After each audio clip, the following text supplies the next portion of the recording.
Russia launched a barrage of missiles on Kyiv, leaving the city reeling from its deadliest attack in months.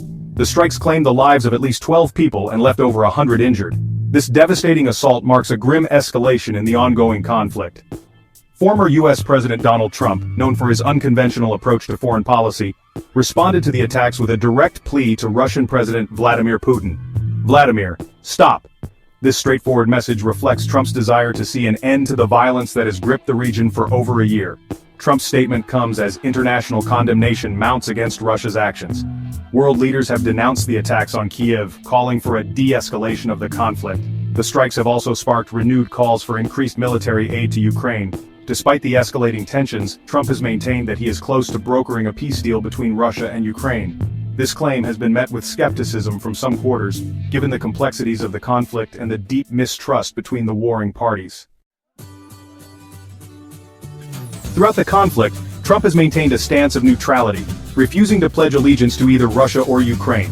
He has repeatedly emphasized his commitment to peace, stating that his primary goal is to bring an end to the bloodshed. Trump's neutral stance has drawn criticism from those who believe the U.S. should take a more forceful stance against Russia. However, Trump argues that his approach is the best way to facilitate dialogue and ultimately achieve a lasting peace. Critics argue that Trump's reluctance to condemn Russia's actions emboldens Putin and undermines international efforts to hold Russia accountable for its aggression. They point to Trump's past praise for Putin as evidence of his pro-Russia leanings. Despite the criticism, Trump remains steadfast in his approach, arguing that a negotiated settlement is the only way to end the conflict.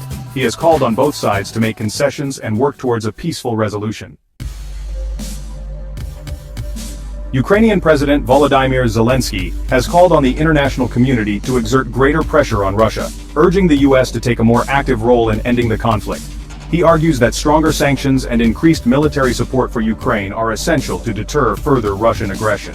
Despite his criticism of the U.S.'s current level of involvement, Zelensky has expressed a willingness to engage in negotiations with Russia. He has repeatedly stated that he is open to dialogue with Putin, provided that Russia demonstrates a genuine commitment to peace.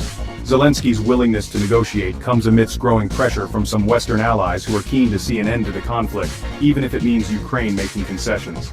However, Zelensky has remained firm in his refusal to cede any Ukrainian territory, including the Crimean Peninsula. The recent missile strikes on Kyiv have only strengthened Zelensky's resolve, reinforcing his belief that Russia cannot be appeased and must be met with strength and determination. He has vowed to continue fighting for Ukraine's sovereignty and territorial integrity. The status of Crimea remains a major obstacle to any potential peace agreement. Russia annexed the peninsula in 2014, a move that was widely condemned by the international community and deemed illegal under international law. Trump has suggested that Zelensky's refusal to cede Crimea is a major stumbling block to peace. He has even hinted that the U.S. might be willing to recognize Russia's claim over Crimea as part of a broader peace deal. Zelensky, however, has remained steadfast in his refusal to recognize Russia's annexation of Crimea. He argues that doing so would be a betrayal of the Ukrainian people and set a dangerous precedent for international law. The international community remains divided on the issue of Crimea. While most countries continue to recognize Crimea as part of Ukraine, some have expressed a willingness to accept the status quo as a fait accompli. This division further complicates the already complex task of finding a peaceful resolution to the conflict.